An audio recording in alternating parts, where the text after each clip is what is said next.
Alright, good evening po sa inyong lahat at welcome na naman sa isang episode ng Tech Sabado. Yes, bago na naman ang ating setup dito, pero mas maganda naman ang usapan din natin tonight. Today is February 21, lapit na ng EDSA 1 mga kaibigan. So, celebration, EDSA 1 celebration. So, abangan nyo po ang ating usapan ngayong gabi na to. Dito po sa Tech Sabado. Jing Garcia po ng techsabado.com and of course, The Manila Times. Pakilala ko na ang ating mga kasama dito parati sa Tech Sabado. Siyempre, since 2015, ang ating kasama sa DWDD at saka siyempre sa News FM, sa TV5. Walang iba kundi ang Executive Editor ng newsbites.ph, Attorney Melvin Kalimag po, magandang gabi sa inyong lahat. Kung last episode po, nandun tayo sa Ateneo. Ngayon po, nandun tayo sa heart of BGC, sa Asian Century Center, kung saan nandito po tayo sa Quad Co-working Space sa may, dito po, sa Bonifacio Global City. Okay, Yes. Thank you very much sa, sa ating mga kaibigan dito sa Quad for letting us use this facility. Yun. Okay, ang next na kasama natin din dito sa Tech Sabado, mula nung nagsimula tayo, siyempre ang ating kaibigan from The Manila Times na ngayon. Nakasama ko sa Manila Times, ang Science and Technology Editor, of course, ng aming dyaryo. Walang iba kundi si Tito. Yan, magandang gabi po. Tito Tribs, Raymond Tribdino, sabi nga ni Tito Jing, ng The Manila Times at cleantechnica.com. Ayun. So, ayan, makikita nyo po ang ating bagong setup sa likod. Ibang klase. Ang inyong makikita. So, hopefully, mag-enjoy kayo sa ating programa ngayong gabi. Kamusta mga boys since our last episode? Oo, medyo naninibago tayo kasi medyo nag-level up tayo ng konti. No? Anong konti? Hindi tayo matinding level up ginawa natin ngayon. And this is courtesy of? 5 siglo ng ating Of kaibigan course. si J.R. Contreras kasama ng kanyang mga Crew. angels. Angels. Yun, na angels niya. Okay. Yan. So, ano bang pag-usapan natin mga ngayon, mga rundown of our tech news for that happened just this week. This week, yes. Anong number one na news ngayon sa News Bites? Ay, teka muna. Yes. Sabi ni Tito Jing, ano daw tayo nag-level up eh. Bigay ko muna ng comments dun sa last episode. Oo nga pala, Una, sige. maraming salamat sa ang galing ng mga camera. Sabi ng nanay ko, ang kikintab daw ng mga binti. Sabi. May isang nag-comment, sabi napaka-distracting daw. Kaya hindi na ho kami upulit. Nakabantala daw kami. Nakabantala na daw kami na. Siya ho ang may kasalanan. So, Yung asawa ko naman sabi, kuya-kuy daw ako ng kuya-kuy. Yun daw ako. sana sinabi mo bahagi ng technology yun. Yun yung quantum heartbeat.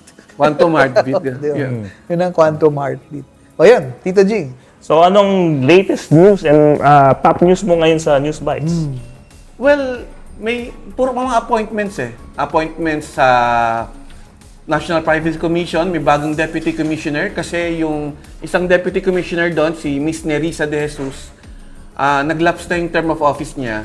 So, si Malacanang appointed a new one, si Juan Paulo Fajardo. He's also a lawyer from UP, pero he took up his master's sa Columbia University in New York.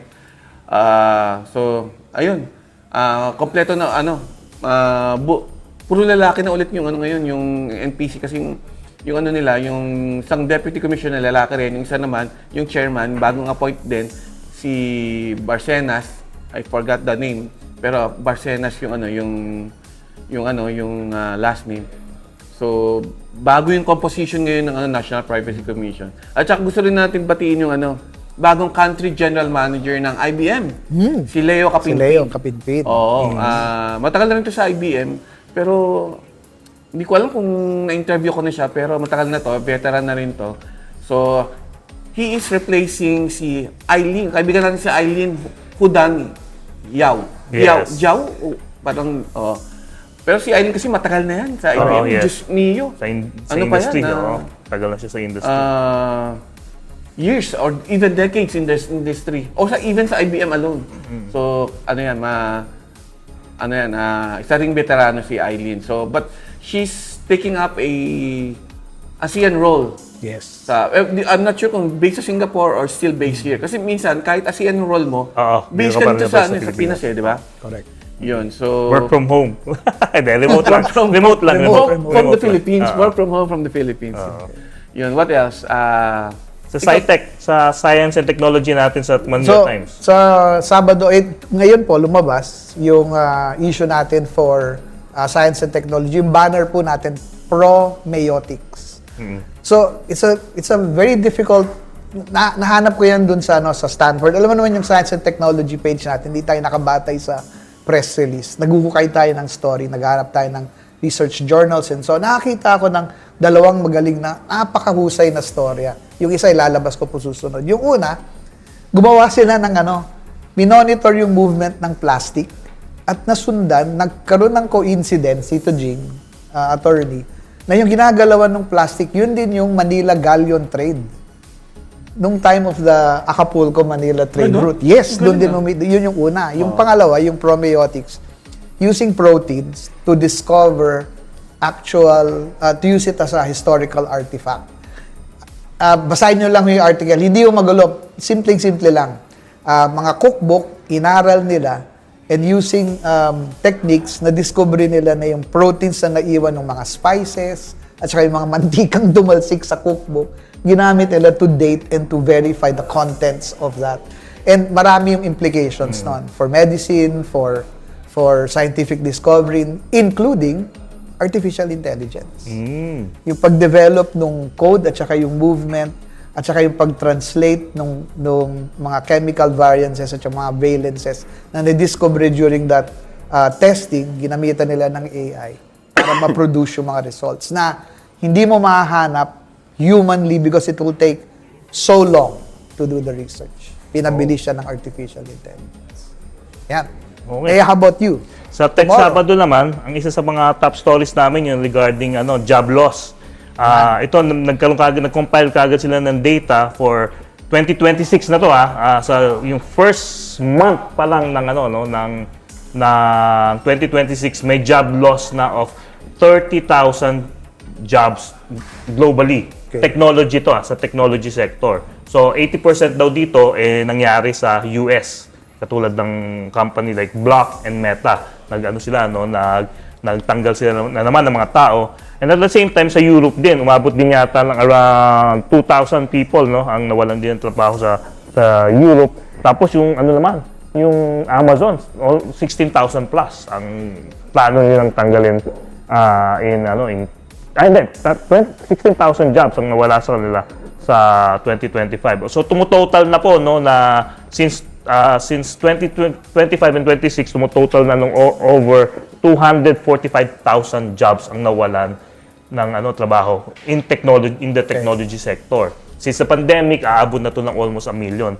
So bakit importante to Kasi ang Philippines is tech consumer services hub. So ibig sabihin nun, pwede rin tayong tamaan ng mga job losses na to, possibly especially this year. And marami dito sa mga job losses na to ang basihan nila kung bakit nawalan ng trabaho because of artificial intelligence, AI. Bakit doon ba sa figure sinabi mo, hindi pa kasama yung Pilipinas? Hindi, wala nang nakalagay na Philippines. It's only US and Europe. Just imagine that. Yun pa lang ang na-compile nilang data. Kasi bago pa, dahil January pa lang nangyari. Pero ito, kaya ako nilabas itong story na to kasi importante ito sa pag-uusapan natin ngayong gabi. Okay. So, Tito Jing, sisingit ko lang kasi napunta tayo dyan sa usapan ng services. sumulat ako ng article sa Waymo, sa cleantechnica.com tungkol sa Waymo. Oo nga. Kasi sa Waymo, ginagamit nila daw supposedly mga Philippine fleet responders, fleet service responders na sa Pilipinas naka-base. So, hinukay ko yung story. Kasi yung mga lumalabas sa Reuters and Bloomberg, medyo surface yung story. And na-discovery ko, hindi ko lang po pwede i-mention dahil nangako ako dun sa sources ko. 2 lugar sa Pilipinas. So, na-determine ko na sino yung service provider. So, totoo yun. Totoo yun. Totoo yung Totoo chika na yung yun chika na- na yun. Oo. Hindi naman pala completely autonomous. Mayroon pala talagang mga Pinoy na Okay, so I have to correct that. Completely autonomous yung system. But because of regulations, it requires na merong manonood dun sa nangyayari. Pero hindi sila yung nagda-drive Hindi mismo. sila nagda-drive, Kasi hindi may- sila pwedeng mag-interfere. Oo. Ang interference lang, sorry, that's the wrong word. They cannot interfere, but they can come into or intervene, that's the correct word, intervene pag merong mga issues. For example, in the Waymo vehicles, pwedeng may itanong doon sa sasakyan na kailangan ng human response, yun yung ginagawa nila, but they cannot interfere. Because the level, so, na-explain ko natin sa text, 4 ang levels ng AI autonomous driving. Pinakmataas level 1, yung entry level 4. So because of that, dapat yung system talaga should be fully autonomous. Pero ito yung kwento dyan. Yung dahilan, bakit pinili ang Pilipinas for that? 3. Una, ang ganda daw ng ating privacy laws. Because of the Data Privacy Act, the sovereignty of data, the use, and then the collection of data, the American company who hired Waymo, who hired the Philippine service partner, was very confident of the data being wherever it has to be located. So that's number 1. Second, English speaking, syempre, and 2 locations. One in Luzon, one in the Visayas. Yung locations ng Why is that? Not only because of redundancy, but according to our sources, from a technology perspective, yung having 2 locations, archipelagic locations that are separated by 2 submarine cables allows complete redundancy. One fails, the other one continues, and so on. Lahat yun pinag-aralan nila. Kasi autonomous driving requires almost real time. Ngayon kasi even with 5G, maybe with 6G, magiging totoong real time. May delay pa din. Nanoseconds, microseconds delay. Pero kailangan talaga almost real time. So yun yung... Pangatlo, yung pinaka-importante, yung mga piniling personnel to handle fleet service responders are actually service professionals. Mga nanggaling na sa automotive industry. Yun nga yung gusto kong tanungin Baka mamaya kung sino-sino na lang. No. Merong may qualification. Okay. So yun po yung inside story. Sa cleantechnica.com po yung story. At hindi lang ma-reveal talaga kung sino, pero definitely the fleet service responders based in the Philippines and in 2 locations in the Philippines. Scoop yan ng Tito Trips. Gandang yes. trabaho yun. Oo. Gandang trabaho yun. Nandun ka lang sa... Pero ano ba talaga basically ginagawa? Nanonood lang sila? O kinokontrol nila kung saan pupunta?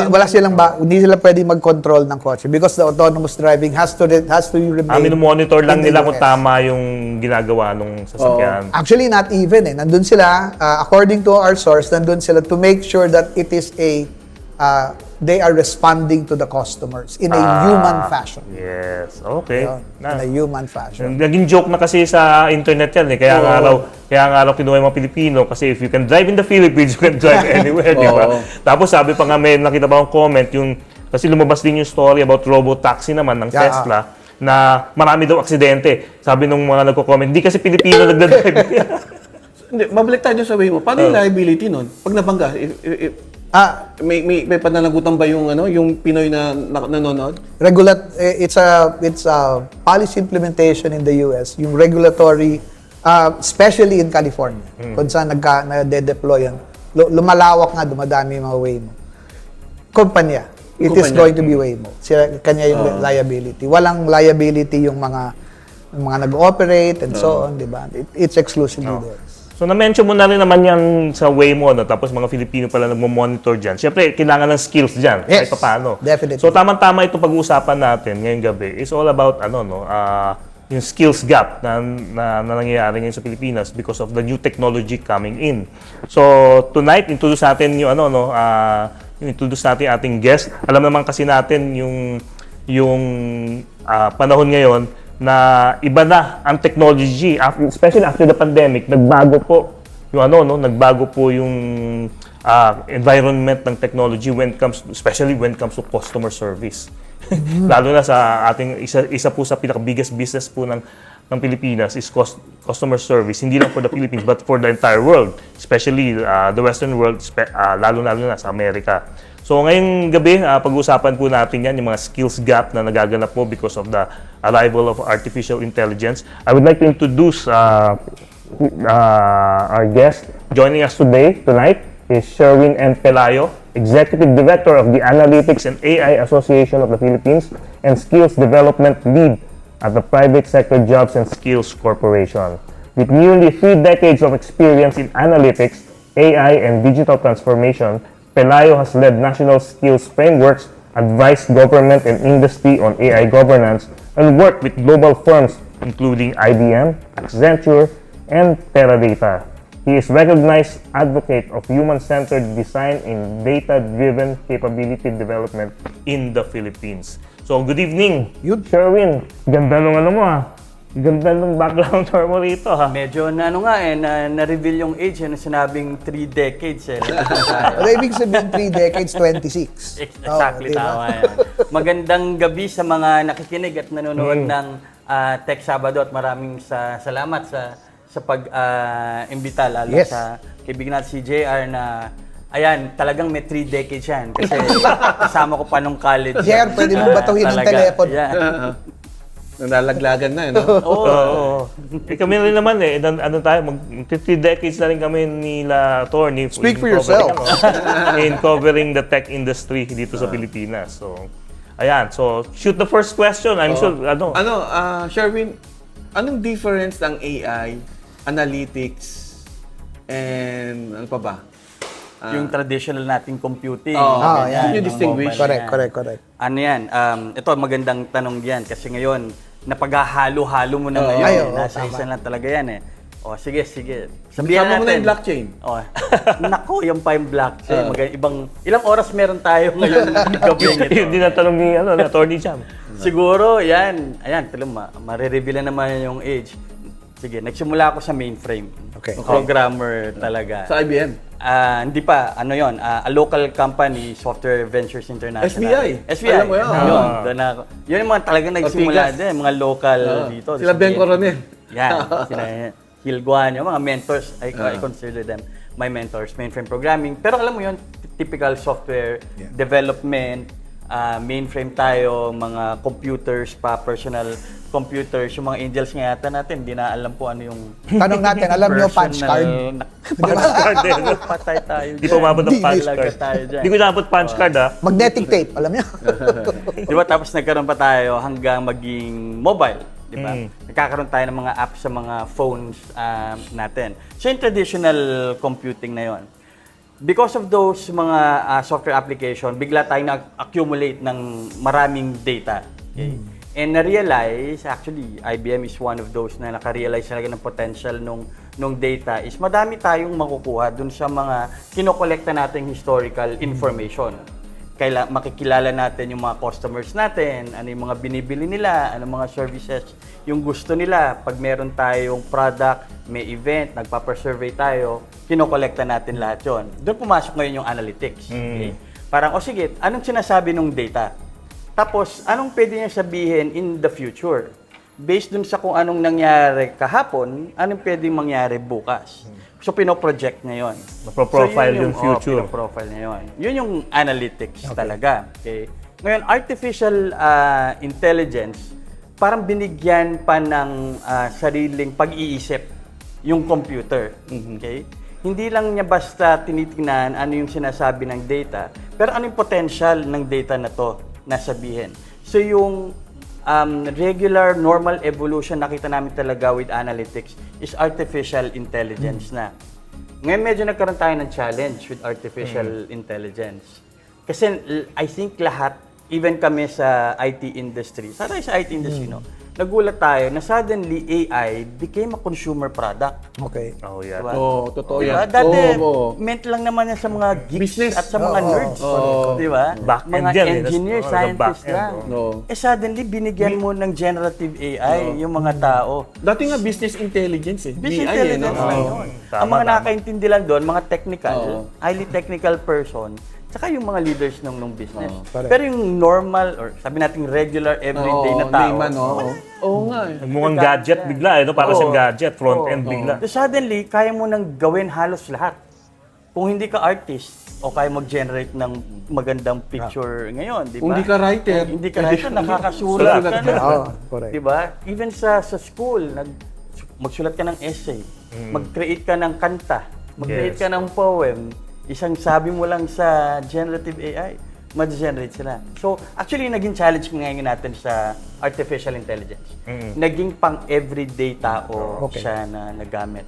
O tsaka natin pag-usapan yung quantum computing. Oo, iba Next naman time, yan, meron iba pa naman. yan. Oo, Pag-usapan na yun. Meron pa eh, yan. oo. Dito muna tayo. Well, sa kahit effect. physics major ako, naiintindihan ko, Oo. pero tsaka natin pag-usapan ng Pero interested din kami yan. Babalikan namin dito Sige, kasi. sige. Oo. Just for that. Just for that. That's an emerging trend. Yes, Quantum yes. computing. Yes. Medyo malayo pa tayong Pilipinas, pero dapat nating paghandaan yan. Oo. Ito yung maganda dyan. O, sige, mag-quantum muna tayo. Actually, may roadmap na tayo at strategy. DOST, namumuno yan on quantum. Meron na ba? Meron na. And meron tayong Quantum Computing Society of the Yes, Philippines. meron. Na nag-aalaga din yan.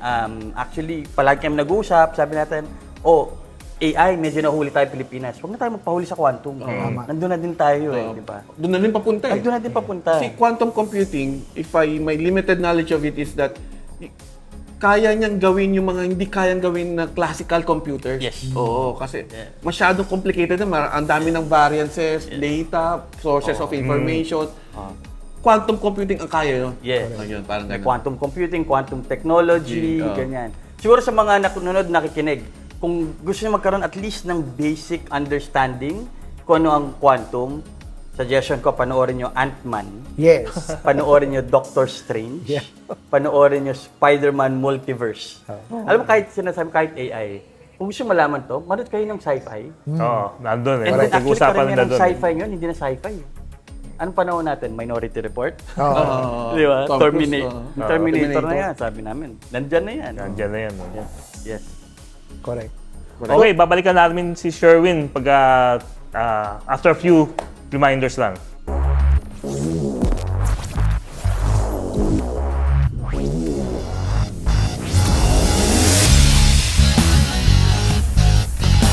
Sherwin Pelayo po ng Analytics and AI Association of the Philippines at ng Private Sector Jobs and Skills Corporation, inviting you po to like, share, subscribe sa Tech Sabado on Facebook and YouTube.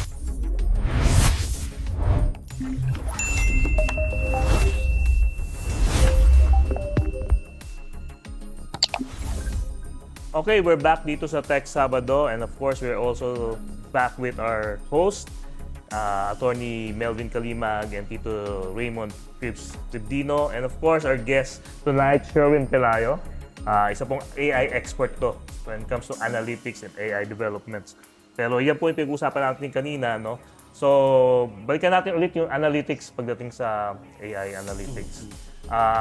Anong impact ngayon ng AI sa atin, especially as a consumer, rather than a producer dito sa Pilipinas? Okay, so, sa AI, bilang ngayon naging consumer product na ito, talagang nakikita natin na nakakatulong ito sa maraming bagay. May dalawang school of thoughts pa rin na may iba tao pa rin talaga na ayaw ng AI, Yep. pero merong mga tao talaga na nakikita yung benefits. Na pag ginamit mo, talaga nagiging productive ka. Sa totoo, actually, meron kaming ni-release na study together with Access Partnership and Microsoft about the economic impact of generative AI Okay. in the Philippines. Na pag ginamit mo talaga yung generative AI, makaka-unlock ka ng, tama dapat numbers ko, $79.3 billion worth of productivity. Productivity. So, productivity Okay. siya. Man-hours? Man-hours Oh, siya. okay. So, nakakat niya. Anong And industries to, Sherwin? pinaka mas malaking impact, manufacturing. Oh, Oo. Oo, so mas malaking, kung gagamit tayo ng generative AI, sa manufacturing, doon ang pinakamalaking impact. Ano, ka na lang, Papa? assembly, robot, Automation, printed. robots, Okay. yung mga ganun. Okay. Instead na puro manual yan, robotics na, which is AI din naman. Talaga, nandun talaga, lahat ng mga manu-manong process natin, operational efficiency, magagawa na talaga ng AI. Okay, so Next manufacturing. is IT-BPM. Okay. Nandun yan, which is double-edged yan. Oh, Yes. Diba? yes. Kasi, mas magiging productive, ibig sabihin, hindi mo kailangan ganun kadaming tao. Pagdating naman sa IT BPM. Kung sa manufacturing ang tingin natin makakatulong because of operational safety, halimbawa, instead na yung mga tao yung o-operate ng heavy machinery Oh, o so yung AI heavy na yan, okay. robots na yan. Okay. So, maintindihan natin yon. IT BPM, yon malaki impact ng generative AI. Retail and sa retail, malaki din ang impact ng AI. Kasi doon matutulungan na yung even mga micro, small, medium enterprise natin, nag-e-commerce for example, o hindi ko na kailangan ng matinding marketing plan dyan. AI, kaya nang gumawa, tumulong sa akin ng marketing plan. Mag-generate ng mga images ko for my social media posts. Okay. Mag-create ng videos para makakuha ng engagement. Okay? Kahit ba yung physical store, magkakaroon ng impact ang AI? Kasi we're talking about e-commerce eh. Yes. Pero pagdating sa physical store, yung mga nakikita ko sa YouTube ngayon na may mga tindahan like in Japan na wala ng tao. Wala ng tao. Oo. So, Wala na nagbabantay din. walang nagbabantay nung counter. And actually, yun naging din naman, na-prove natin during pandemic. Diba, pandemic times. Nasa bahay tayo lahat, and yet, parang normal, di ba, nakakabili pa rin tayo ng mga grocery, ng mga gamit, at the comfort of our own homes. Kaya din, doon umusbong yung e-commerce during the pandemic. And wala na din talagang gusto pumunta sa stores. Entertainment na nga lang, may nanonood pa ba actually ng sine ngayon? Correct. Lahat tayo, nasa bahay na tayo, puro streaming services na tayo. So, yung mga brick and mortar na establishment, yan, nagkakaroon din sila ng challenges ngayon. Kasi, pwede mo na kahit saan ka, gamit mo lang mobile app mo, smartphone mo, mobile app, kaya mo nang gawin halos lahat ng mga bagay na yan. Okay. Parang nakiliti ako dun sa sinabi ni Sherwin tungkol dun sa manufacturing. Kasi isa sa mga na-witness ko yung pag-angat ng robotics. Diba itong huling Lunar Festival ang bida sa mga festival na nangyari sa China, puro mga robots na nakabihis ng. So from that point and also from a manufacturing perspective, kasi nag-attend ako ng Rockwell Automation sa Chicago last year. Doon, pinupush na nila, sabi nila, from automation to autonomy. Yes. Sinabi na nila. Yes. So, doon din sa hukay na yon, o pare doon sa balanse ng usapan na yon, parang nagkaroon na ng classification. Artificial intelligence, artificial generative intelligence, artificial super intelligence. Yes. Paano natin ma-define lahat yun at paano natin ipapasok doon sa kwentuhan natin? So, doon na actually tayo papunta ngayon. Okay. Parang yung, minsan kasi iniisip natin, AI, isang bagay lang yan eh. Correct. Pero nag-move yan into waves. Okay. Nagsimula yan, generative AI. Generative AI. So, ang generative AI, alam naman, ito pinakaalam natin lahat, nagkikreate ng mga bago. Correct. Okay? Kukunin niya yung mga text, mga poems, songs, mag-create siya ng bago. Utusan mo siya, may i-create siya na bago. Yun ang generative AI. Okay. Yung next wave is agentic AI. Okay. Okay? So isipin natin yung agentic AI, nakikita natin ngayon sa mga generative AI. Siguro ito, na-experience na ng mga nakikinig na nanonood sa atin, na-experience natin. Dati na gumagamit tayo ng Gen AI, pag may inutos tayo, ito yung output. Ngayon, may inutos tayo, may output siya, may suggestion siya anong susunod. Diba? O ngayon, pwede ko na itong gawin. Isipin mo siya talaga parang may agent ka. Gusto kong mag-travel sa Japan. Okay? Tatanungin mo lang siya, ano yung best time to go there? Sasagutin ka ng generative AI. Pero sasabihin niya sa iyo na, kung gusto mong pumunta dito, dapat dito ka pumunta sa time na to. Ito yung best hotels na pwede mong puntahan. Bibigyan ka itinerary. Bibigyan ka ng buong itinerary. Oo. Para sa travel agent. Ibubook ka rin. Oo. Pwede ka nang niya i-book. Sabi niya, dito ka mag-book. Huwag kang mag-book diretso sa airline. Dito ka mag-book sa third party. Bigyan ka pa ng pricing, di ba? Bibigyan ka pa ng pricing. Package. So, hindi mo tinanong, may kusa na siya. Agentic AI. Yung third wave natin is yung embodied AI. Physical na. Embodied Kasi AI. magkakaroon ka na ng physical. Okay. Yan yung mga robots, Robots, mga okay. drones, mga autonomous May physical AI vehicle. assistant ka sa tabi May mo. physical na person, may physical na robot, na nakakakita, nakakarinig, nakakaamoy, nakakasense. Actually, hindi ko alam kung nakakalasa na kung nakaka-taste na siya. Pero nandun na tayo. Nakikita natin yan, may mga robots na nagko-kung fu na, di ba? Oo nga. Oh, yung kumpanya. Chinese New Year, no? Oh, yan, di ba? Yes, Nagko-kung fu nag-viral nila, yun, nag-viral yun. Diba? Ang gusto ko robot, paglaba. Yan, yung si Maglabat, maglinis. Elon Musk na yan, di ba? Ang dami niya kinakreate na robot. So yung pangatlo, embodied AI. Yung next wave is what we call collaborative AI na. Okay. Pag collaborative AI, as in may katabi ka na talagang AI. Tapos magkahati na kayo ng trabaho. Hindi yung generative o agentic na nagtutulungan kayo, pasa-pasa kayo. Ito, may trabahong naka-assign sa tao, may trabahong naka-assign sa isang AI. Whether it's a robot or computer pa rin. May output ka, ipapasa mo sa tao, ang tao may papasa sa kanya. So collaboration na siya, para siyang teammate. Okay. The pinaka-last wave na nakikita is the self-learning AI. Wow. Ito yung mga AGIs na talaga. Ito yung medyo nakakatakot na, yung nakakapag-isip na siya ng sarili niya. Nakaka-learn na siya. Isipin na talaga Terminator, yan. Nandyan yan. Darating tayo dun. Isa pang favorite ko actually movie talaga is yung Ex Machina. Oh, yes. Oh, yeah. Yung Ex Machina na yun na nagtatanong na siya about life, self-awareness about death, self-awareness na. Yun, nandun tayo. So yun itong mga nakikita nating waves ngayon ng artificial intelligence. Okay. Pero, ano ko lang gusto ko lang malaman yung trigger point. Kasi kanina, sinabi mo, naging consumer. When was the trigger point? Nung na-invento yung cloud, nung na-load yung data sa cloud, nung dumating ba yung ChatGPT, o mas maaga pa doon? Yung pinaka nag-trigger talaga is nung dumating yung ChatGPT. Okay. Pero hindi naman nabuo ang ChatGPT kung walang cloud, walang data na kinokolekta yan eh. Someone, somewhere sa OpenAI, na-realize nila, may potential pala na gamitin ko tong data na to. Kasi yung sa analytics pwede kang mag-predict Correct. ng pwedeng mangyari. Correct. So yung data science na sinabi natin, kailan ba yung article ng data science as the sexiest job of the 21st century, in-extend lang nila yung ginawa nilang AI. Okay. Parang nilagyan nila ng interface para magamit ng consumers yung data science behind nung mga models na yon. Kaya yun, naging challenging talaga sa atin, naging consumer product para sa atin yung AI. Okay. Kasi pagdating sa isang punto, kailangan, bago dumating doon sa point na, ano sabi mo, collaborative. Collaborative, yes. Oh. Bago dumating sa punto na yon, kailangan marunong na marunong. Kasi, di ba ngayon, nung unang lumabas ang AI hallucination, giisip sila, biglang mag-iimbento. Mag-iimbento. Di ba? Tapos, mamaya, pati yung meron ako nabasa, nagtuturo pa ako noon, huli-huli ko yung estudyante ko eh. Yung mga references niya, hindi ko kilala itong mga author na to, di ba? So obviously, generated na. So, kung na-determine na natin yung starting point is ChatGPT, tapos biglang umusbong lahat ng mga ng growth, sino na nagli-lead ngayon? Kasi gusto ko itanong yan dahil gusto kong i-bring in yung question na mainit na nire-raise ni Tito Jing kanina. Anong magiging epekto nun overall, for example, sa industriya na nasa atin? So, what triggered it? Ano yung sumunod sa ChatGPT?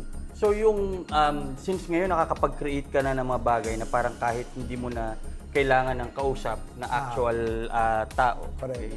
Nakita mo nag-i-increase ng productivity. Yung, I think yung nag-trigger talaga, nagiging effect nito is, kaya naman palang gawin ng hindi tao, ng isang machine, na wala kang binabayarang sweldo. Yung mga ganitong bagay. Yun, medyo nagkakaroon ng malaking impact talaga sa mga industry. Especially for jobs, no? Alam naman natin, ang korporasyon, kung saan sila makakatipid, doon sila. Yes. Oo, doon sila. Kung saan mas mabilis nakaka-deliver. Yes, doon sila. It doesn't matter kung matanggal yung mga taong yan. Basta, ang bottom line kasi is profit. Profit, okay. For the corporation. So, yun ang malaking impact talaga para, for me, yun ang malaking impact ng AI for countries like the Philippines. Na, mostly nga, gaya pag-usapan natin, is a consumer country and also a consumer services hub. And I'm sure maraming matatamaan sa atin ng mga industriya, in that particular industry. Pero maraming matatamaan na companies providing these services globally, di ba? So, how do we secure ourselves? Meron na tayong roadmap. Yes. Meron ng DOST, meron ng DICT, meron mga kung sino-sino. Paano natin? So, yun, I think we're fortunate na meron talaga tayong isang cohesive na national AI strategy. And lalo ngayon, tayo nag-chair ng ASEAN. Ang gusto ni President Marcos Jr. is AI-focused. Okay. Talagang nakatutok ngayon. Ano yung impact ng artificial intelligence sa bansa natin and then sa everyday Filipino, whether it be sa labor or pag-improve pa ng mga ibang industries natin. Naka-embed doon sa National AI Strategy, madaming components, research and development, infrastructure. Wala tayong infrastructure, connectivity, yung cost ng kuryente natin. Hindi na tayo makakagawa talaga ng AI.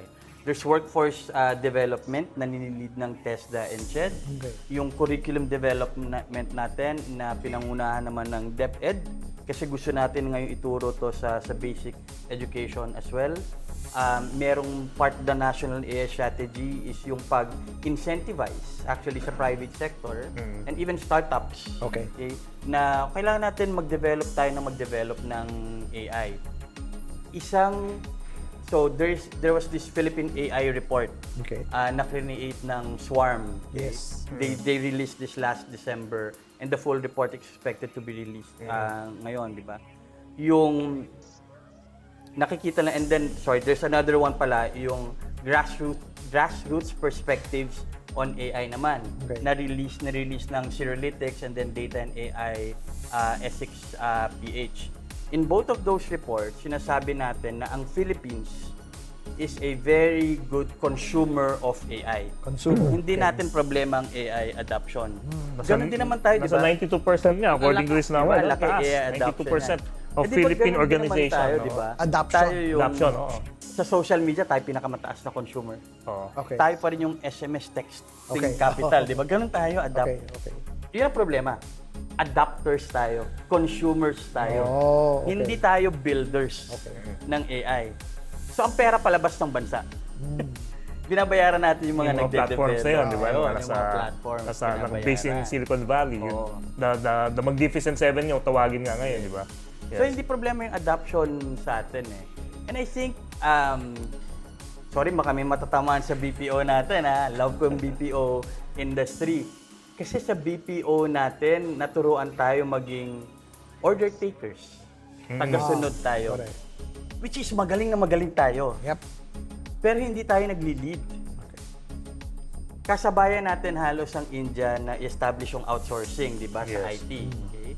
Pero kasi ako, na-experience ko din talaga yan, mga 80s, yung nagsimula na ako magtrabaho sa software ventures, sa SBI, na nag-outsource na tayo. Okay? Talagang nakipaglaban tayo sa India. Dalhin natin ang trabaho dito sa Philippines. And again, magaling na magaling tayo. Ang isang ginawa ng India na hindi natin talaga ginawa is nagpadala sila mismo ng mga tao sa US, sa Europe, para maupo kasama ng kliyente at their own cost. Okay. Nag-invest ang India doon. Okay. So dahil ngayon, nandoon nakaupo kasama ng mga kliyente, mas naintindihan ng mga Indians yung ano ba talaga needs ng kliyente na to. Tapos pinapasa mo sa ibang bansa para sa i-outsource, whether it's in India or Philippines. Over time, naging very highly reliable consultants yung mga Indians na yon.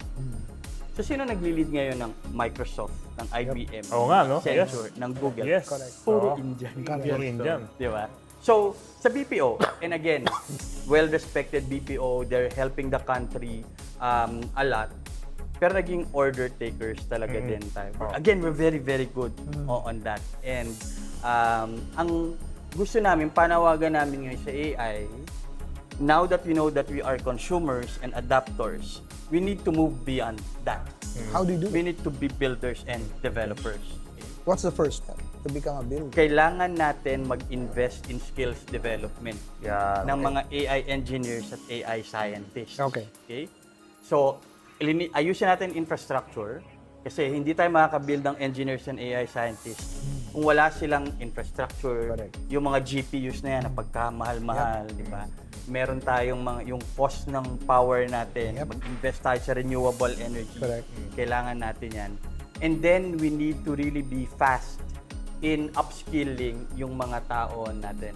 Oo. Wala tayong lack of skilled and very technical people dito. Isa pang gusto namin talaga is ma-decentralize lahat ng efforts, especially in upskilling, Okay. from Metro Manila to the region. Oh, yes. Okay. Definitely. Yung pa yung challenge natin. Lahat ng investments nasa Metro Manila. Oo. Now, sa AAP, we've been really going around the country. And to ngayon, nag-hackathons tayo, di ba? May mga ganon.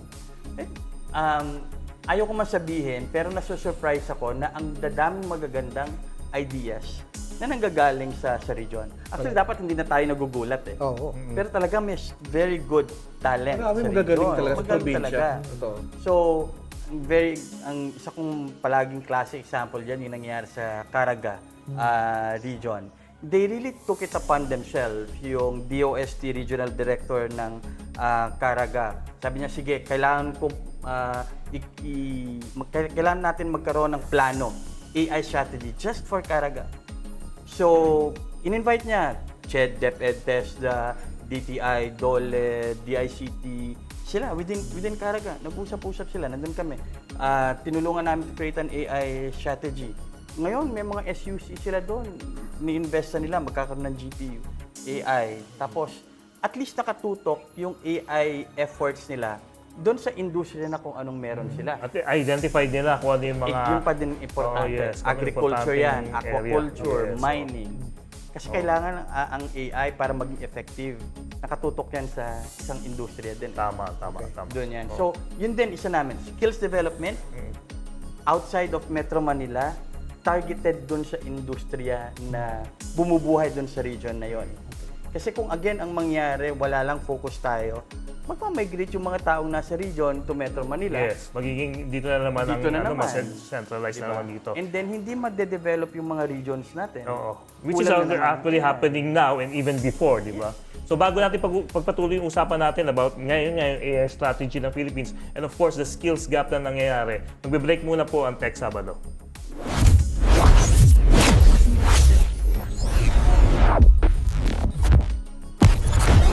Hi, this is Jing Garcia. I would like to invite you to like and subscribe our social media pages on Facebook and YouTube. Tech Sabado po every Saturdays.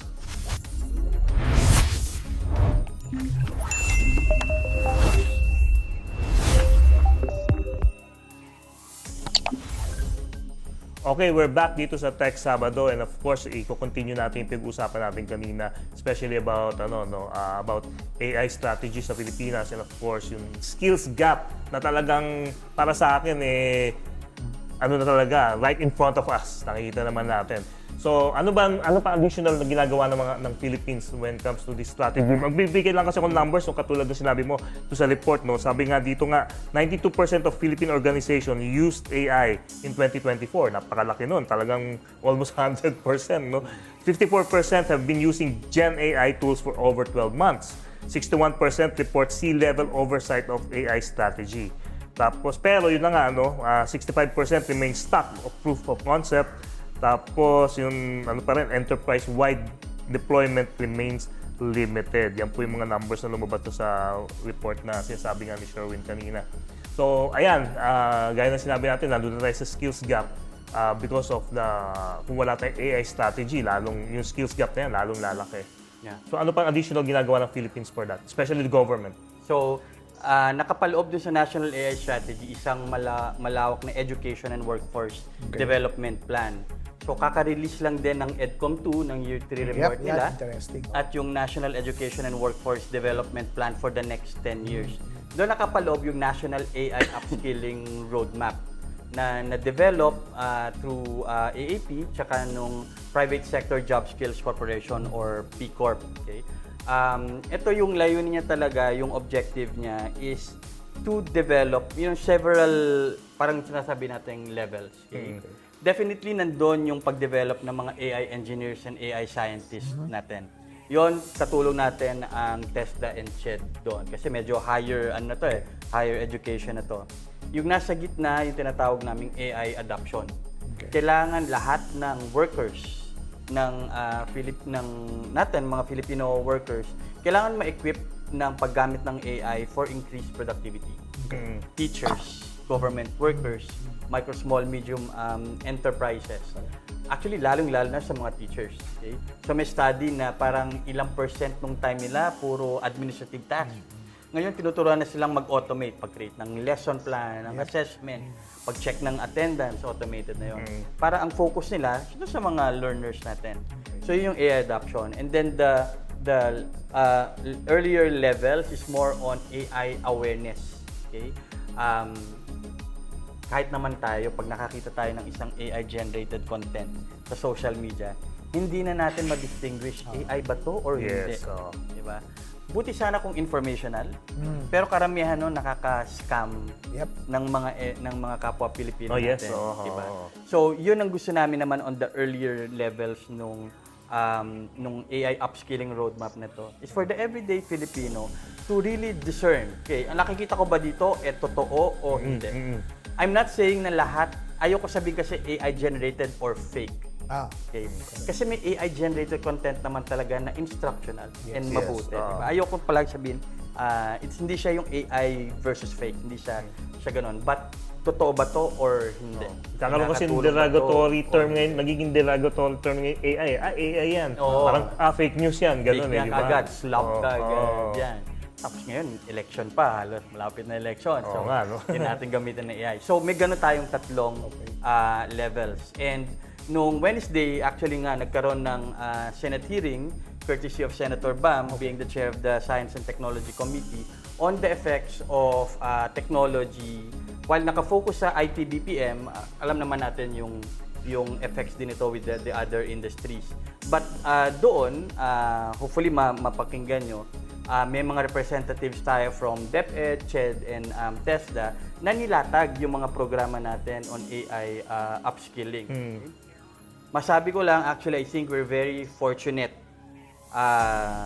Kahit sabihin natin 5 dekada na akong nabubuhay, parang si JR, yan, parang gano'n. Hindi ko alam sa sa iba nating nakinig na note, parang ito lang yata yung time na maayos yung leads natin ng DepEd, CHED, and TESDA. At nag-uusap silang tatlo. Okay. That's good Tatanong to ko hear. ngayon. Yeah. Oh. Yun yung yung nakikita ko na parang, kasi dati, sige, may basic education tayo, meron tayong TVET, may TechVoc tayo, may higher education, pero hindi siya konektado. Correct. So, minsan may kanya-kanya silang agenda. Kanya-kanya agenda, Oh, okay. diba? Tapos, lalo pa nagkaroon tayo ng K-12, nagkaroon tayo ng senior high school. Diba kung anong tinuturo sa senior high school, yun, parang bakit yun din tinuturo ng first year college? So, nag-overlap, nagdo-duplicate. Ito talaga, nakita ko yung tatlo, karamihan palagi on one stage, nag-uusap, nagkakaintindihan, nagkakasundo, well-coordinated. Okay. So, That's sa good to amin, hear, yung work namin sa AAP, tsaka din sa PCOR, medyo dumadali. Kasi at least, coordinated na sila. Mas madali namin na nasabi, ito para sa DepEd, ito para sa TESDA, ito para sa CHED. Isang malaking bagay na pinag-uusapan among the three is micro-credentials. Yan. Ito yung topic na yung mga micro-credentials.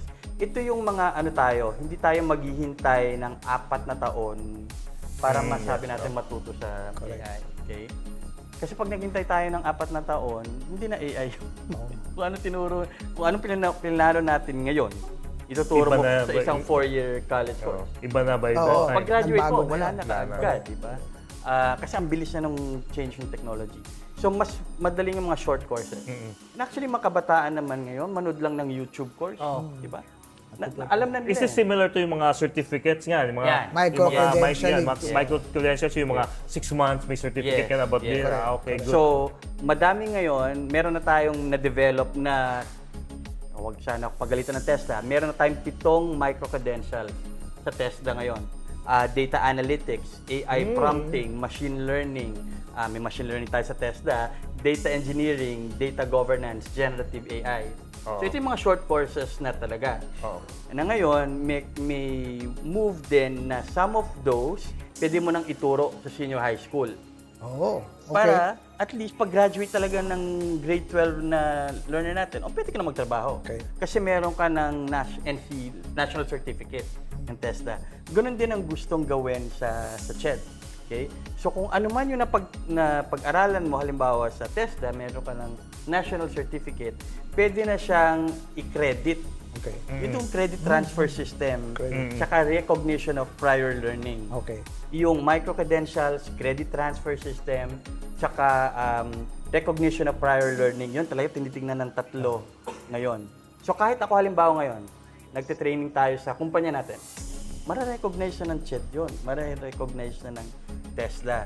Yun kasi din, ang pinaka-basis nun is meron tayong Philippine Qualifications Framework, Okay. meron tayong Philippine Skills Framework. Yung dalawa na yon, napag-usap niya yung education sector tsaka yung industry. Galing. Okay. Ang skills gap natin palagi, di ba? Ang palaging comment natin kung anong pinoproduce ng schools, hindi naman pala yun ang kailangan ng industry. Ng industry, yes. Through these qualifications and skills framework na pag-usap natin. So kung anong makikita natin active participation na talaga ng industry, ng private sector. Kasi sa totoo lang, sila din naman nahihirapan eh. If they don't tell DepEd, CHED, and TESDA kung ano talaga kailangan nila, ko, yes. hindi naman nila po-produce, hindi naman manghuhula ang education sectors natin eh. Kaya the private sector is also taking an active part in informing and helping DepEd, CHED, and TESDA to tell them, ito kailangan ko. So the micro-credentials sa mga private sectors, okay lang. Okay na yan. Okay na sa kanila yan. Yes, okay na yan, mga micro-credentials na yan. We're also slowly moving into na parang, okay, hindi na natin kailangan ng undergraduate degree. Okay. I'm not saying na hindi Huwag kayo natin, mag-aral. wag na tayo mag-aral ha. Oo. There are still disciplines na kailangan ng rigor ng higher education. Correct. Of course. Okay. oo. Pero meron tayong mga subjects or courses or tasks na ginagawa sa private sector na kaya mong gawin, manood ka ng YouTube, mag-take ka Mga ng, soft skills, di ba? ng mga MOOCs, ng mga online courses, pwede mo nang gawin. Correct. Okay? So, yun lang sinasabi, especially with technology, AI, yan. Hindi mo kailangan ng 4-year degree yan. If you want to build talaga mga AI systems, yan, kailangan mo na or halimbawa kailangan mag-build ng robots, kailangan mag-engineering. Okay. Talaga, Yeah. yan. Pero identified na ba itong mga skills na to? Like yung sinasabi mo, kailangan may malaman natin kung ano yung mga industry na yan. Identified na to. Identified Oo. na yan. So ano yung Yes. pinaka dapat kunin ng mga, especially for the Filipinos, mga for So, jobs? definitely generative AI. Okay. Yung prompting na yan. Okay. Prompt Prompt engineering. Yung prompt engineer na yan, nung araw, wala naman yan eh. Wala yan, wala Diba? prompt engineer. Yung mga- Pero ito din ang sinasabi ko. Marami kasi nagsasabi dahil sa advancements ng technology. Kausapin mo na lang yung AI. Kausapin yung generative AI. Pero prompt engineering is actually a skill. Skill, Correct. okay. Hindi siya yung basta-basta kakausapin mo lang.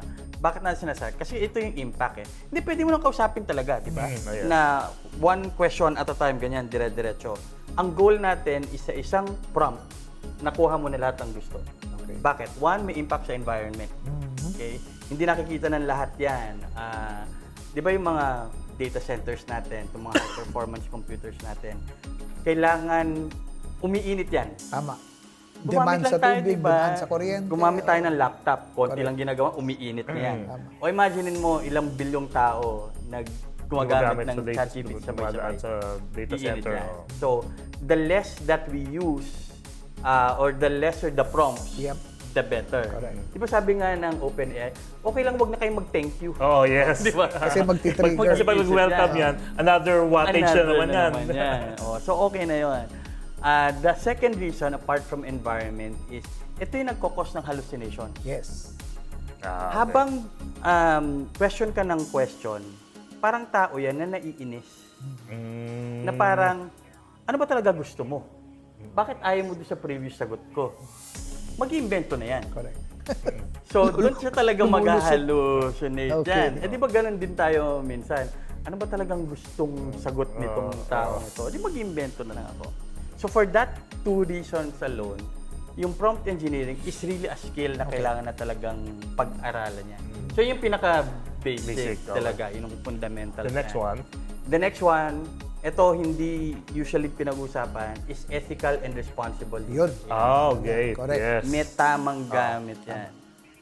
AI kahit anong technology, amoral naman yung mga yan. Oh, Yes. yeah, Diba? that's so It's neither true. good, Yes. Oo. neither bad. Correct. Depends on the intention Yung that you plug intention. into it. So yung mga tao na gumagamit, nagde-develop, yun ang nagpapasama at nagpapabuti. So kailangan natin maintindihan yung ethical and tamang paggamit talaga ng AI. So lahat ng courses, sabi namin, kailangan yung insertan niya ng ethics palagi, responsible use. Kaya din sa AAP, meron kaming dinevelop na Code of AI Ethics, Code of Ethics for AI Professionals. May 8 guiding principles yun. Data privacy, security, transparency, human centricity, even environment responsibility, nakapaloob doon sa Code of Ethics. Padala mo kami ng Yun. kopya niya. Yes, Para papadala ma-spread natin. Okay. Pwede yung actually visit yung aap.ph na website. Nandun sa mga resources, Code of Ethics, and even that skills framework.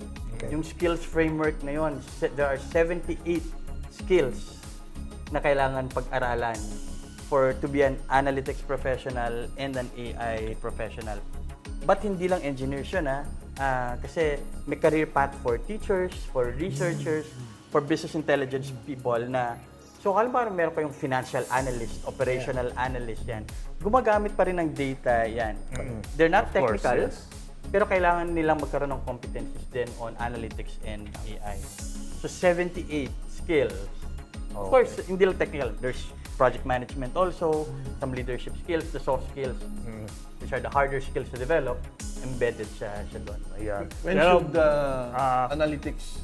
Okay. sige, let's go. bago ka magbigay ng bato ng bagong question, babalik muna ang Tech Sabado, babalikan natin lahat yan, pati si Sherwin, and talk more about yung mga strategy, and of course, the future. And last Wednesday yata, nag-usap yata ang group, mga private sector and the government sa Senate, no? Pag-usapan din natin kung ano pag-usapan na pagbalik po ng Tech Sabado.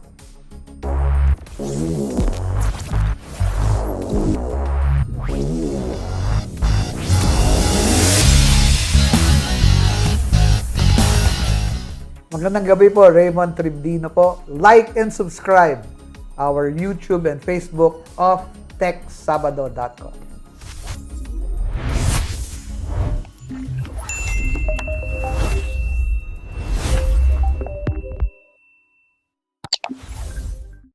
Okay, nagbabalik po ang Tech Sabado, and for our last 15 minutes or so, we're still continuing our talk regarding AI strategy ng Pilipinas and of course yung mga AI skills, yung mga jobs na kailangan natin kailangan nating harapin.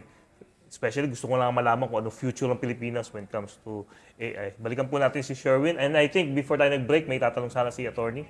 Kanina, Sherwin, alam ko AAP has collaborations with CHED, with universities, di ba?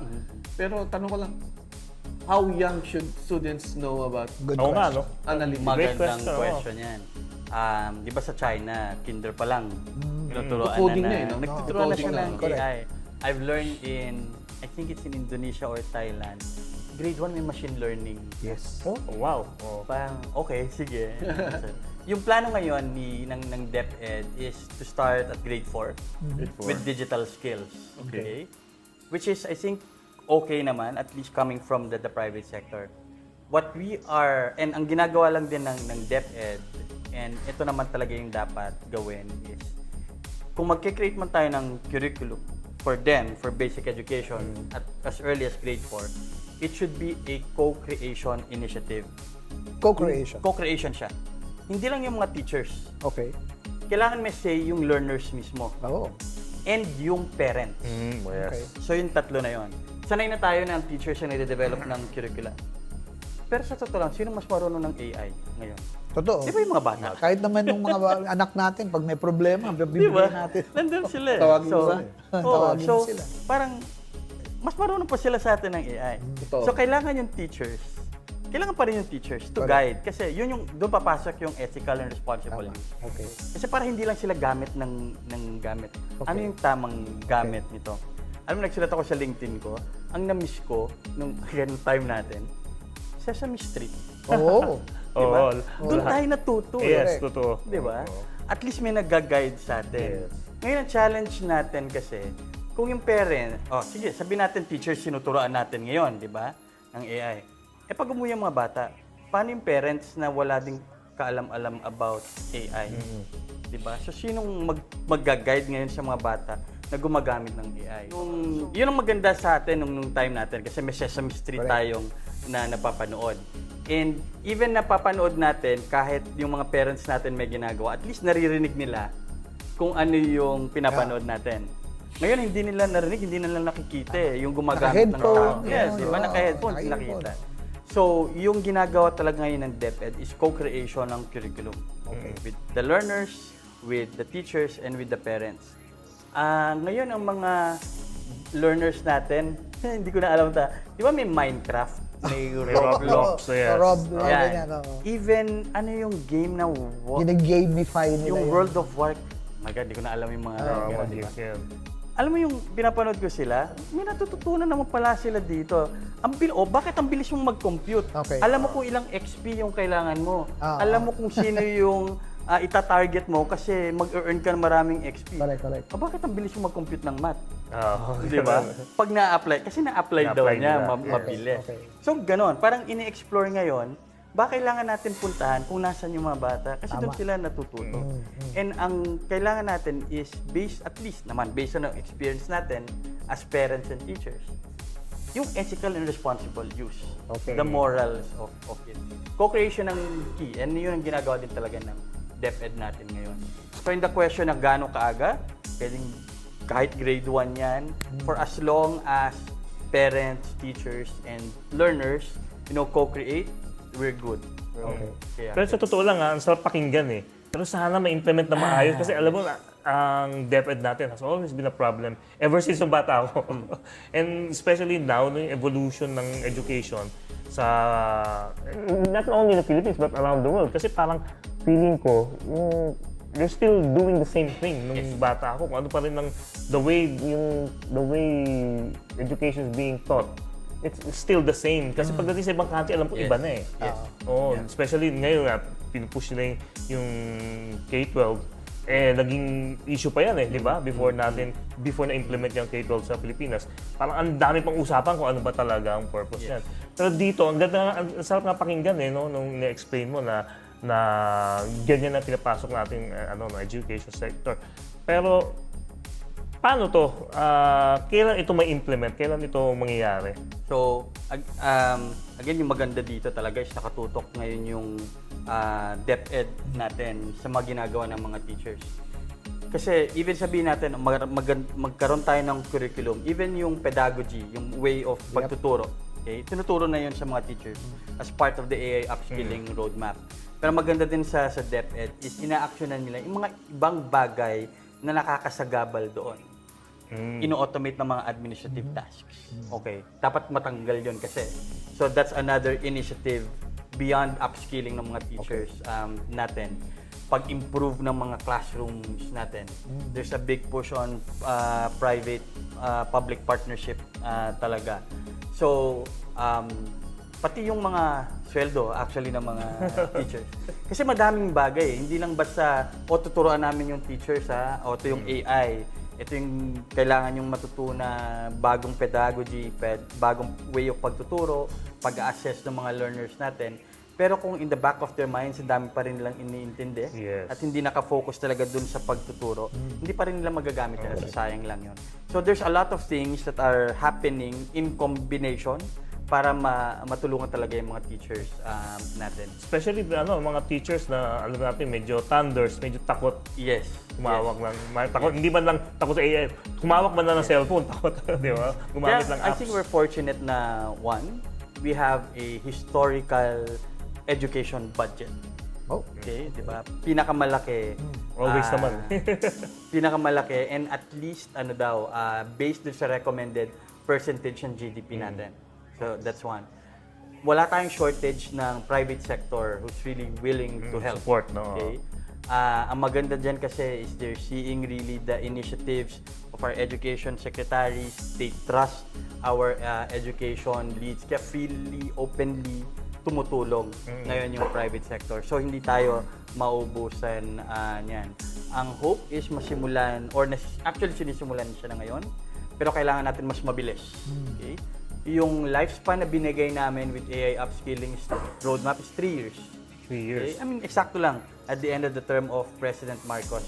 Kasi we feel, pag ito, pinagpas pa natin ng 3 years, iba na naman tuturo natin. Eh. Oh, actually, palibag. yun yung yung sinabi mo at the end of the term. Oo. What happens next? Oo, Secure ba yes. tayo dun sa batas Sana natin? continuity. May Continuity kasi di importante ba? dyan eh. That's Hopefully, that's what we're also hoping, na may continuity Yun, okay. tayo. Yung nakikita natin, every change ng term, every Yeah. change ng Oh, yun. secretary, Okay. back to square one Correct. So, tayo. yeah. Now that you're mentioning government, no, na-mention mo rin kanina earlier bago tayo na-start regarding that Senate hearing Yes. last Wednesday. Ano yung napag-usapan doon? So, definitely how to help and actually save the BPO, the IT BPM Okay. sector. Save, the word Save, save. ah. Save Save. naman din talaga. I mean, Bakit in denial pa rin bang IT BPM sector?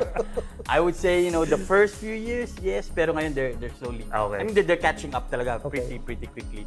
And I would always say that IT BPM has always been parang everyday Filipino, resilient naman the IT BPM. Nag-a-adapt palagi yan. May mga challenges, I mean not just technology but even policy. Yeah. Like alimbawa yung America First policy ngayon, di ba? Yun, kahit hindi naman technology yun, kung gusto talagang bawiin yung trabaho, Yes, oo. that's going to be a challenge. It's another issue nga pala, no? Yes. Hindi lang AI, yung America First policy. Oo, I don't think may magagawa talaga tayo doon. Kasi ano yan, diplomatic. Hindi na technology usapan Hindi doon. technology Yes, na oo. usapan. Pero sabihin natin with technology, mabilis din na yung IT BPM sector natin is really looking forward to yung mga education programs, upskilling. With TESDA, they actually introduced this EBET, Enterprise-Based Education Training Program, that incentivizes the private sector to upskill their people through tax incentives. Okay. So, 50% from now until, sana tama ko, end of 2027, 50% of their training can be a tax incentive. Okay. 2027 or 2028 onwards, 75%. So, panawagan na din sa mga private sector natin, look up bagong batas yan, EBET, Framework Act natin. I-register nyo lang yung training program nyo sa TESDA, you'll be able to get some tax incentives. So, madami nang ginagawa para talaga ma-upskill yung IT BPM natin. And actually not just that, but with other industries as well. We're talking, AAP is working with the Philippine Chamber of Commerce and Industry. Kasi sila naman yung may tumitingin dun sa mga non-IT BPM na industry. Kasi kailangan din naman nila ng AI. So, maraming initiatives. There are coordinated efforts. Importante yung coordination kasi kung kanya-kanya na naman tayo, may sariling pondo ang DepEd, CHED, TESDA, tapos alam mo yung paulit-ulit lang ginagawa. Konti yung marireach mo. Whereas kung coordinated yan, o alam mo, DepEd, ito yung group na i-assign sa'yo, TESDA ito, mag-multiply Correct. yung gamit natin ng funds natin. Kahit sabihin natin malaki yan, kung halimbawa hindi naman well allocated, sayang lang. But right now, how affected is the IT BPM with the onslaught of AI? There's no doubt na nababawasan. Okay? I mean, we've heard news na Bawasan, ibig sabihin, may mga job captives. losses. Mga job losses Okay. talaga. May mga captives talaga. Madami talaga nagugusto nag-automate, nag-AI. So, hindi mo na kailangan yan.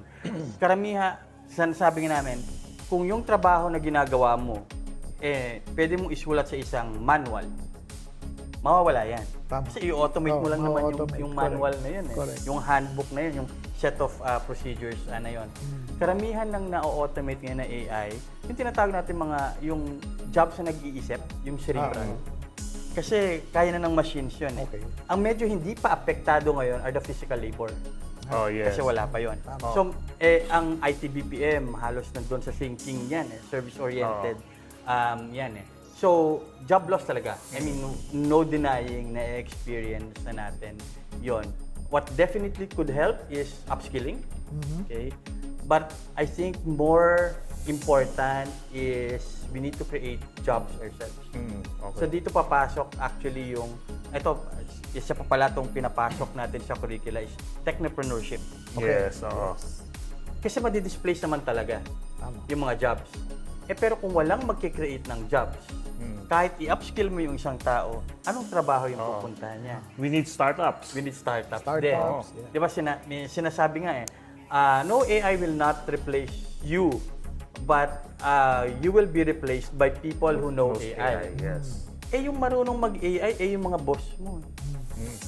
So wala kang slot. Wala ka pa rin open So kailangan mo ng trabaho. So kailangan natin ng mga startups, mga entrepreneurs talaga, mga technopreneurs to really create those jobs. Ito nga yung ito nga yung naging phenomena ng automation and AI and robotics for the longest time parating sinasabi since the 80s the car industry in the US na isa to sa pinakaman na ang tatamaan nito is the blue collar jobs. Then suddenly Hindi, di ba? hindi. Ngayon it's the white collar White-collar. jobs ang tinatamaan ng artificial intelligence. Yes. O nakakatawa nga dito, nakalagay doon sa listahan, lawmakers. Paano yan? Di ba? And lawyers. Lawmakers and the lawmakers. Oh, yeah, Lawyers? sure. Attorney, lawmakers daw. Kasi yung mga briefs, di ba? Yung mga Yes, ganyan. Ang kulang na lang sa AI ngayon mag-appear sa harap ng huwes Yes. Yun na lang hindi niya kayang gawin. Okay. Otherwise, kaya niya nang gawin lahat. Papayagan Sa US, kaya ng Sa korte. US, paralegals talagang ang baba ng ngayon ng paralegals. Yun ang tiyatamaan ngayon sa US, di ba? Kasi di ba, ilang books attorney binasa mo, yung mga ganyan, mga decisions, di ba? Ipasok mo lahat sa AI. Hindi. Tsaka, hindi mo na maalala lahat yun. Oo. Yung si AI, pag gumawa ng draft ng pleading, lahat ultimo ng Supreme Court decisions, law books, doctrines, alam niya. Pero babasahin mo lahat yun at sisiguraduhin. Pero- Siguro Oh, yung siguro yun tama. lang, Baka mamaya nag-hallucinate. Pero at least, di ba, nandito na, ready na. Actually, hindi naman sinasabi naman din talaga. Yung kailangan natin yan is more on critical thinking. Correct. Yes. Parang may sinasabi tayo, the more AI generates, the more humans should evaluate. Okay. Yan ang sinasabi natin. Hindi natin matatanggal yung human in the loop. Kailangan may mag-check pa rin yun. So yun ang tinuturo. Kailangan maging mas critical dun sa Yes. output ngayon ng AI. Yun yung bagong skill na kailangan natin ding matutunan. Sa haba-haba ng prosesyon, dun din pala ang balik. Critical pa rin. thinking, Critical di ba? thinking Yes. So hindi tayo mawala ng trabaho. Hindi tayo mawala ng trabaho. Okay, on that note, nagtatapos na po ang oras natin dito sa Tech Sabado. Papaalam na muna tayo, pero siyempre bibigyan natin yung floor kay Sherwin para magbigay na ng konting advice or Nuggets of wisdom. Knowledge of Yeah, wisdom, nuggets. yes. Regarding this, sabi ko na nga kanina, onslaught of artificial intelligence. Pero gusto ko sinabi niya kanina about yung consumerization ng Yes. AI. Yun Oo, ang oo. inflection point. Ganda nga, ang Parang ganda yun nga ang nung inflection sinabi niya point yun. talaga. Yes, Sherwin? So, ang AI nandito, wala na tayong magagawa. So, hindi na natin pwedeng i-ignore yan. Kung ignore natin yan, mahuhuli at mahuhuli tayo. Importante lang din talaga is, with this AI, alam natin na may bagong teknolohiya na dumarating. Dito talaga lalabas yung talagang pagiging human natin. Yun, na wag tayong papatalo sa machine. Tayo pa rin ang boss nito. So, marami tayong mga initiatives sa private sector, especially sa government, to help us upskill and skill ourselves with artificial intelligence. Kung meron pa rin tayong takot about the use of AI, there are lots of people who can actually help you with that. Promote ka na din, sige, AAP. Visit us sa APPH or sa social media accounts namin to learn more about how we can promote responsible and AI use. Okay, thank you very much, Sherwin. Sherwin Pelayo, Executive Director of the Analytics and AI Association of the Philippines and Skills Development Lead at the Private Sectors and Skills Corporation. Maraming salamat, Sherwin. Ganda. Maraming salamat po. Ganda ng mga insights and Insight. perspective na binigay mo sa amin regarding this this new trend, actually technology trend na nangyayari ngayon sa Pilipinas. Accumulated from decades of experience. Yeah. 3 decades of experience. Hindi kaya ng AI yun, ha? Hindi kaya ng AI yan. Okay. Papaalam na po ang Tech Sabado. Tito Tribs. Sige, magandang gabi ulit. Ngayon sa Tech Sabador, Raymond Tribdino po ng The Manila Times at ng CleanTechnica.com. Attorney. Okay, gusto ko lang pong batiin din ang aking good friend na si Mon Ibrahim, ang Vice President ng AAP, kasama po ni Sherwin at ang, of course, host natin venue for tonight, ang Quad by the Action Group dito po sa BGC, Asian Century Center. Thank you very much. And of course, to our friend Production. from Limang Production Siglo, team. si JR and his angels, no? Maraming pong salamat ulit. See you again next week. Huwag niyo po kalimutan sundan ng social media properties ng Tech Sabado and newsbites.ph sa YouTube and Facebook. Jing? Okay, Jing Garcia po ng techsabado.com and of course, The Manila Times. Huwag niyo po kalimutan, tomorrow, Sunday, February 22. Tama, 22. Sunday Business and IT sa Manila Times kung saan kompleto ng ating mga columnists talking about the latest technology and of course AI and blockchain and all of those stuff na pati nyo rin nababasa every week. Magandang gabi po sa inyo lahat and again, thank you sa PLDT Smart Public Engagement and Communications Group headed by my former boss, Robbie Alampay. Maraming salamat sa inyo. And sa lahat na nakikinig at nanonood po ng Tech Sabado sa YouTube and Facebook, gaya ng sinabi ni Attorney, sundan niyo po kami, like, subscribe, and share ang aming mga programa every week sa inyong mga platforms. Maraming salamat po. Again, next week, magandang gabi po sa inyong lahat. Tech Sabado signing off for tonight.